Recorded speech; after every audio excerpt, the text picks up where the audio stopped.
Welcome to Cartoonist Kayfabe. My name is Ed Piscor. I'm Jim Rugg. What a difference an inker makes, Jimmy. We're going to take a look at 4 different inking approaches from 4 different inkers using Gene Colan as the penciler of this exercise. Tough penciler to test your inking chops with. Let's give a shout out to Scott who sent these comics to us and sort of gave us the MacGuffin, man, to do this episode. That's a cool thing. You could hit us up, P.O. Box 3071, Munhall, PA 15120. And if you have episode ideas in mind, a lot of people tell us, hey, man, why don't you cover this? Why don't you cover that? Why don't you send us those books? Maybe we don't have them. But I want to let you guys know that Jimmy and I are starting a new comics tradition in the medium of comics and the culture of comics. We're calling it Comic Book Christmas in July, man. The last Saturday of July, we are going around throughout the city. We're going to take a bunch of our comps that we've gotten over the years. We're going to take a bunch of our doubles that we've accumulated over time, and we are going to the free little libraries that have popped up in the neighborhood and around the city. We're going to be dumping off comics around town in the spirit of creating new comic book readership, and we implore everybody to do the same. If you're a maker and you're got a closet full of stuff that is collecting dust, go drop off some of your comps, man, and share your work with the people in your town. It's a good way to do what you can to help spread comics readership. Also, I want to invite you guys to like, follow, and subscribe to the YouTube channel. Hit the bell so that we can notify you when new vids are available. And you got to mitigate that kayfabe effect, man, which is what happens whenever we put a video out. The comics that we talk about disappear quick. Also, you watch these videos to the very end. That'll push our YouTube videos out to Comic Book Loving YouTube viewers who haven't yet seen Cartoonist Kayfabe, and we're trying to grow these numbers big. Thank you so much, subscribers new and old, who've been supporting the channel up to this point. Jimmy, heck of a idea for an episode, huh? I like this idea a lot. It's one of those things I'd fixate on inkers because that's what I was trying to duplicate, was like the marks, the drawings, the images that you'd see in comics. And as I started looking closer, you'd see different people draw differently. Yes. And a lot of that comes out in the inking. And it's a great way to kind of like show that off by having one penciler and all these different ink styles. Yeah, so Gene Colan is the guy who helmed the pencil. And if you ever saw his pencils, he's one of those fellas that would use that side of the pencil and do some like a lot of value in his pencils. Yeah, and what value is to people who aren't up on the lingo is using a smooth gradation with the graphite rather than using crosshatch lines that then can fuzz out your eyes and turn into gray. He's just putting gray marks down, and it's up to the inker to figure out how to interpret those grays. I'm going to start with Howard the Duck, issue number 5, inked by Klaus Janson, because we did a shoot interview with Klaus, and we brought up Gene Colan's name. Klaus said in the interview, very frankly, I never got the hang of Gene Colan. I never did him justice. So we'll take a look, man, and give it a go. See what we see. Actually, no, this is Steve Lee Aloha is inker on this one. This feels relatively tight. It does. Some people will interpret Colan's pencils much more almost impressionistic. I see the Lee Aloha in here. See, it's interesting when you have a guy who fully draws comics. That's right. Do the inking, because you get to see their personality pop up in here. And oftentimes, when you have somebody who has such drawing chops, it would be like a more breakdown kind of thing. But no, Colan is cited as penciler.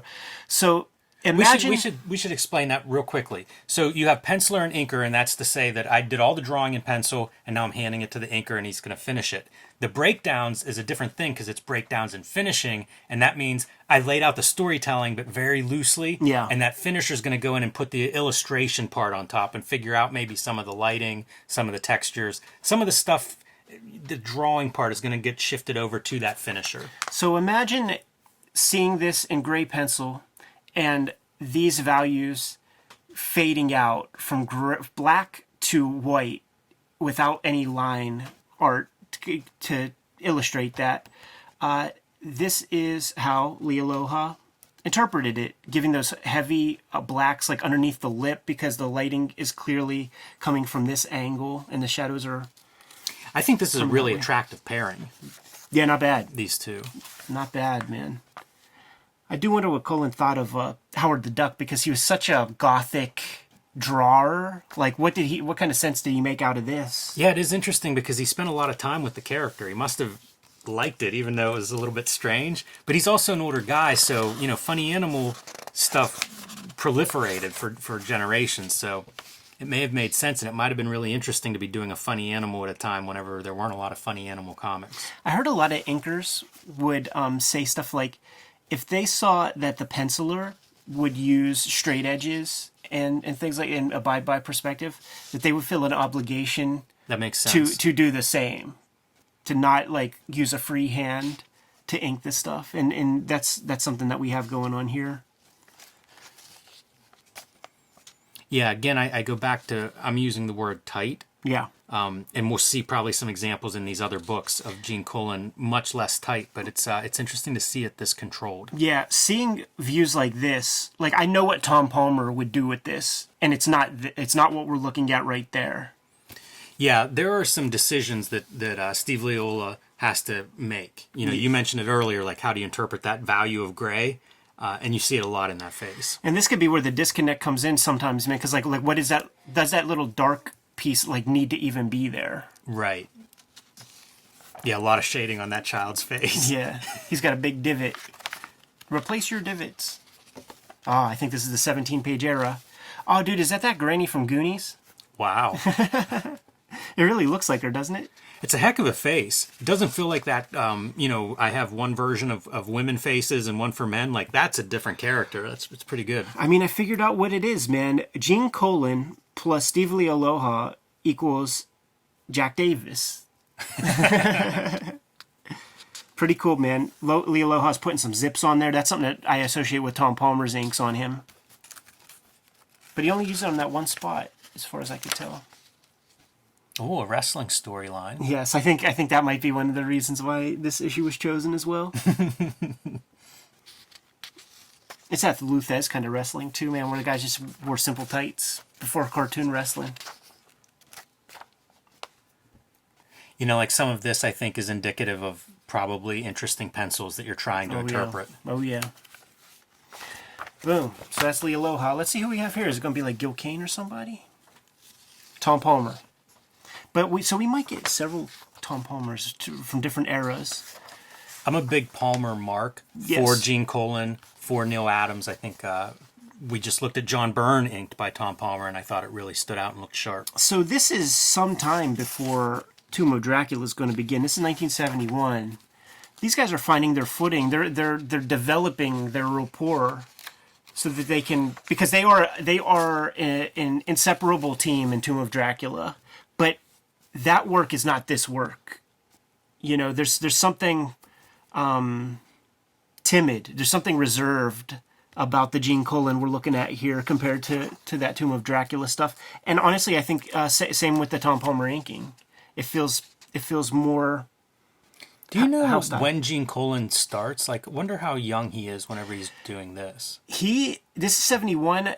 In that Marvel Abrams book, there was work from the 50s. Okay. So he's got into a career for 20 years, at the very least. Yeah, wow.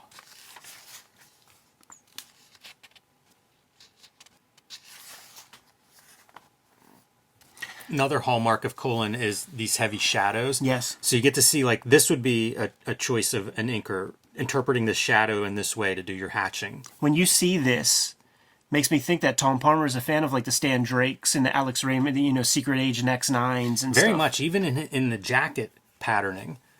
That's another one. Give that to another inker, you're going to get a very different look on that plaid. Yeah, it looks like that Success Story guy's. It does. What's his name? Something Smudge. Right. Yeah. Yeah, it's funny because it does have that Al Williamson quality. Even some of the shadowing on these faces. Check this out, dude. It's early enough that this guy's called Joe Weider, but that is fucking Arnold Schwarzenegger if I've ever seen him. This was, I referenced this ad for a Doc Samson image in Hulk Grand Design. Makes sense. Yeah, I see a lot of Al Williamson styles. Like that hatching is very much I associate with an Al Williamson. This stuff back here too. It's a very fine line that Palmer's using here for some of those backgrounds, like the floorboards, very fine line. Yeah, he's using some line for like the soft edge there. At first, I thought it was a zip.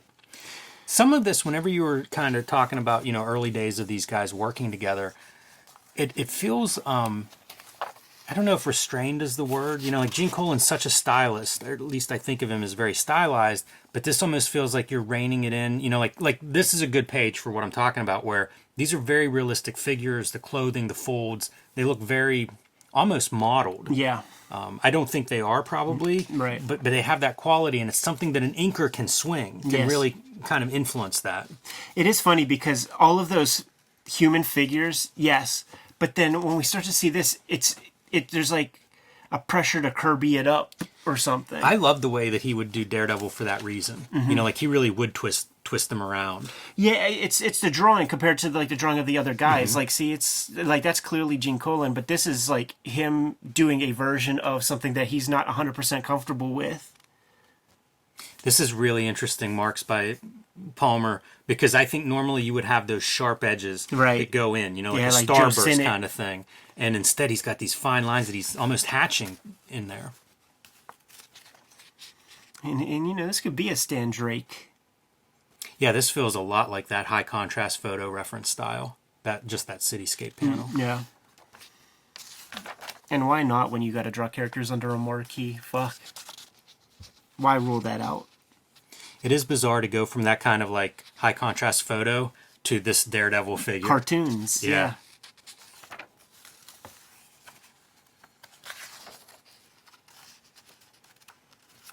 Palmer feels like a guy that can do any line. Yeah. That's sort of how I think of his stuff. And I don't know if he's shifting around with a lot of tools, but it just feels like he's capable of doing almost any line or texture. And sometimes in the same story. Right. Doesn't seem to overpower the guys he's working over either. Like some inkers become, they make the work look like them. For good or bad. Some of my favorite inkers do that, but I don't feel that way with Palmer. We're going to have Sid Shores on inking duties here. So, obviously no Sid Shores name on a lot of comics. I don't have a strong opinion of his style. Yeah. So it'll be interesting to see kind of, like this looks very different than what we've seen so far to me. Really cool. Yes. I associate him with Golden Age comics. So, and with Golden Age comics, I think of a very blunt, bold line. I'm not seeing that here. I think of that too, but then I think like with the finer lines that are in these two, it reminds me of like Lou Fine. Like whenever you hear Will Eisner talk about the shop and guys would see who can make the finest line with their brushes. Yeah. I see that showing up here. Like those are really fine lines. Yeah. It's almost like Sid Shores is interpreting Gene Colan as like a Reed Crandall sort of aesthetic in some of these. What's the date on these comics? 71 also. That's great. So very comparable time-wise to the previous issue we just looked at, but you can see like a different interpretation. It's amazing seeing the fine lines that he's bringing in here. Yeah. I mean, they're literally not reproducing completely. So see, this is like Colan is drawing his card, and he's just like whipping out some like dimension. It looks like he's lifting the door off. Cartoonist Kayfabe is brought to you by the comic books that we make. Jim Rugg, right now on the stands, has Hulk Grand Design Monster and Madness, where he distills down 60 years of Incredible Hulk lore into two 40-page volumes with an inevitable trade paperback Marvel Treasury size book that I got to look at the PDF. It's going to be the book of 2022. Red Room, Trigger Warnings, issue 1, 2, 3, and 4 are on the stands. As we speak, Murder on the Dark Web for Fun and Profit. Every issue is completely self-contained. It is banned in more than 28 countries. It is banned in more than 10 comic shops. Also forthcoming is the Trigger Warnings trade paperback, coming out, I believe, the same day as the Hulk Grand Design comic, man. So that is going to be an important day in Cartoonist Kayfabe history. Now that we're done paying the bills, back to the video. Shouts to the colorist in this comic, by the way. Here, like I see a contrast in the way the background's treated compared to the last issue, the Tom Palmer Jr., where we were saying like high contrast photo. I don't get the high contrast photo here, even though you're getting big, heavy spotted blacks. When you are using like the straight edge to ink in a background, it takes some time to figure out how to like gussy it up to make it feel lived in and solid in that universe that you're drawing. It's you start out making stuff that feels very plastic, very sixth grade fucking perspective class art school shit, and the blacks will help that, but it's very clean. I love this panel. The Gene Colan hand panel, like yes, it's all over Tomb of Dracula. You got one in every page for sure. What is that? I'm not sure what that's supposed to be. It's a radar sense doing something. That was oh a yeah, flyer. is that a reverse of the guy's head? Yeah. Yeah, it's pretty peculiar. These kind of things, man. Do you think that Colan is autographing some sort of TV guide or something? It's possible. I think he did romance comics too, like back in the 50s. And that feels like, be a stock out right out of there. I don't know if you're referencing something or if it's just like you got to learn a couple of these. The hair is really interesting to me to see the contrast between like sweater, bands in a sweater versus the way the hair is much tighter, smaller lines. This is real fun to see because I've been reading Tomb of Dracula's, and there's a whole set piece involved in some like alpine ski lift thing. So I was able to keep that same reference material out. We're approaching Silver Age, like Golden Age kind of work here with the Sid Shores. Like looks like a Charlton comic or something. Yeah, that's really bizarre. That's one I'd be curious to see the pencils. Yeah. Like what's being interpreted there, because that's not what I think of with Gene Colan. Not at all. Even that background, it's a Jack Kirby stripped down kind of tech. Yeah.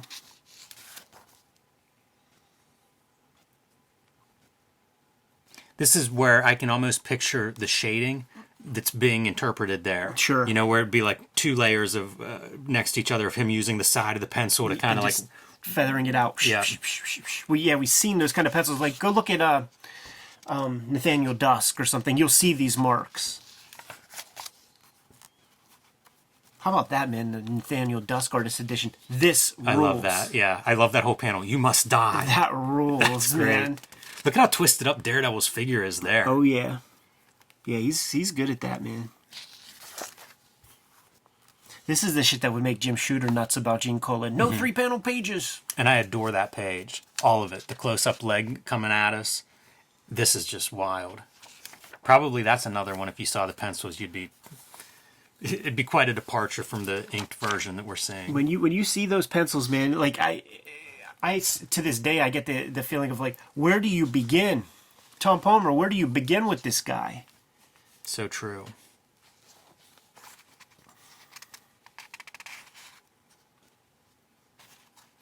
It's also interesting to me when you think of Gene Colan's work and some of the characters he's known for, because on one hand it's Dracula, it's super organic. Yeah. And on the other hand it's Iron Man. Right. It's like, how are you doing both of those? It's the Dracula stuff like that is just gothic architecture, drawing bats and stuff. Yeah, totally. It feels like Hammer, like a Hammer movie. Mm-hmm. Yeah, his pencil style really lends itself to that kind of atmospheric totally lighting and I mean, you could find like issues of Comic Book Artist where it shows pencils and then you see what Tom Palmer does over top, and like Palmer's bringing so much to the table. Yeah, he's a legitimate commercial artist kind of style. Again, able to draw almost anything. All right, now this is gonna be a cool one. This is a fun one, man. Bill Everett. Ooh, love Bill Everett. Another guy who draws so well on his own. Yes. And this is, 70s period Bill Everett, guy who drew in Marvel Comics issue number 1 in 1939. And we're in 1971 again still. It's a strong issue. Neil Adams banger at the beginning. That almost looks like the Nathaniel Dusk pencils does. Because it's so thin. That's the thing. Like when they would reprint from his pencils, it was still black and white line so like the reproduction was kind of shit. But like what Bill Everett's trying to do, the technology can't pick it up. It's too thin.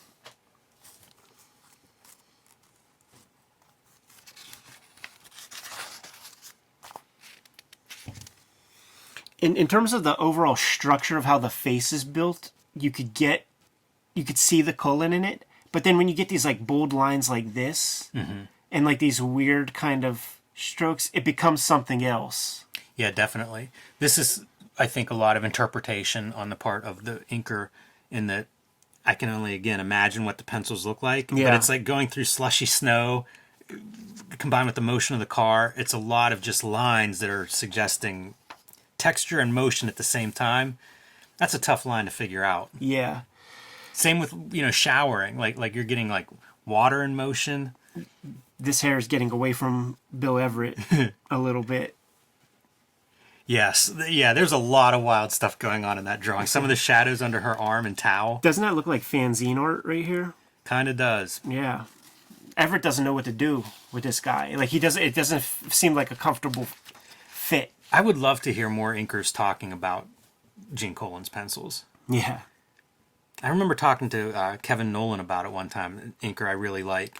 And it's the same consensus. It's very similar to like Klaus Jansson's description, and it's very tough to interpret. Do you remember what Nolan inked of Colan's? I don't know if he inked anything. He might have inked some DC cover or other, but mostly we're just talking inking in general, and Gene Colan's a guy that I like, so brought him up. And tough guy. It requires a lot of interpretation on the part of the inker. 5 pages in, and I get the sense that Everett's getting a little more comfortable with what he's being delivered. This is a very nice drawing, I think, in terms of your line work. Look at it. It's a lot of thick and thins. Like, that brush is being put to use a lot. Like, I guess we saw a lot of pen earlier. This reminds me again of the high contrast photo, the background. Sure. And that's another one where, like, if you're trying to ink that, you are making decisions. Mm-hmm. Back to some of those thins and stuff. Yeah, it's surprising to me to see these thins. Almost reminds me of Toddlebin over Bissett on some Swamp Things. Yeah. Could be that wild eyebrow. Not very helped by the registration. No. That's a tough panel example you pointed at. These, when Bill Everett's going like this, like, it really becomes a Golden Age comic. Like, he doesn't exactly know what to do. He's really being challenged. Mm-hmm. He's really being challenged by those pencils and just doing what he can with the toolbox he has. I love Bill Everett's work. I love it. And when he does these kind of strokes, like, he'll do that on those, like, back ankle muscles on Namor, and I just love it. But it's an odd fit for Gene Colan, but I know what he's trying to do just from seeing Colan pencils. Doesn't this look like one of the, like, just like an Ersatz, like, House of Mystery, House of Secrets villain?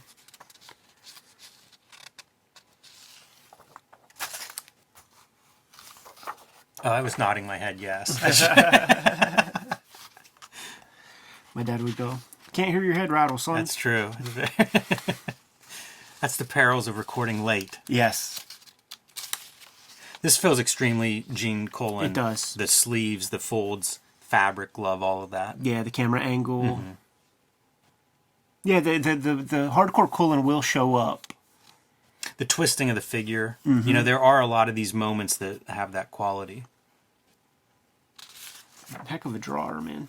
Yeah, it really is. The space between the eyes is something that I notice. Like, that's like a Gene Colan thing. Like, he'll push those eyes further apart than what is academically suggested.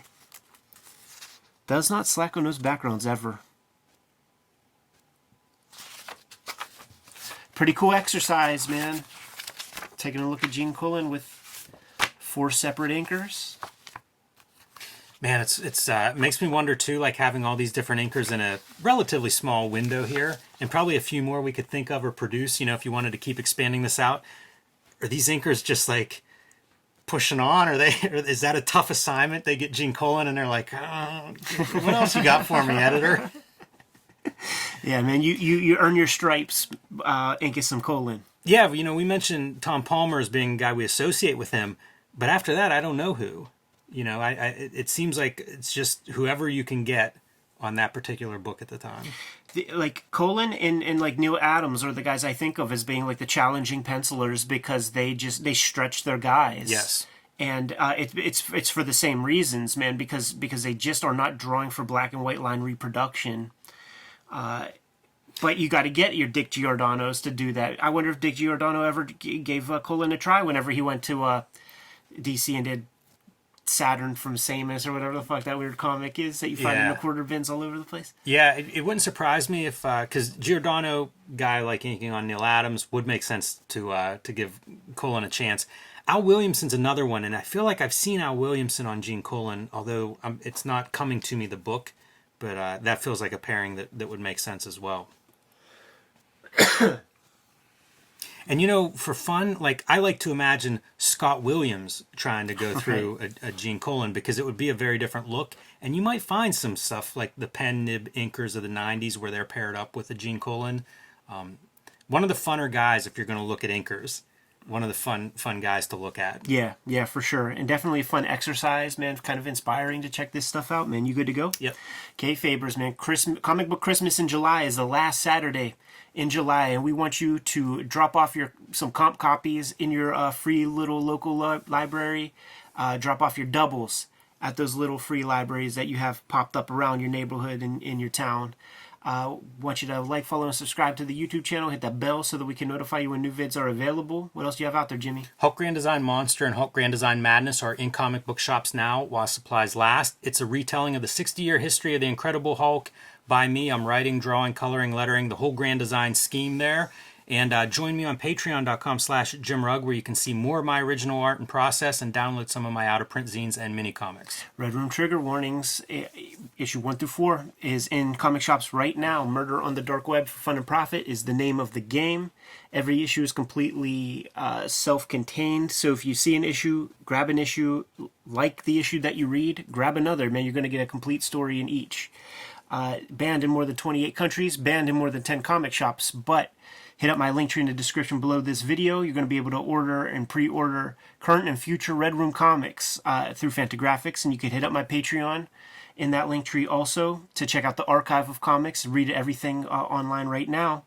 And $3 will get you the archive. Plus, put up new strips every Tuesday. Jimmy, what else? Subscribe to the Cartoonist Kayfabe e-newsletter at the links below this video. You can also find Cartoonist Kayfabe t-shirts and merchandise at the links below this video. It's another great way to support the Cartoonist Kayfabe channel. Jimmy giving us marching orders. We're going to be on our way. Read more comics.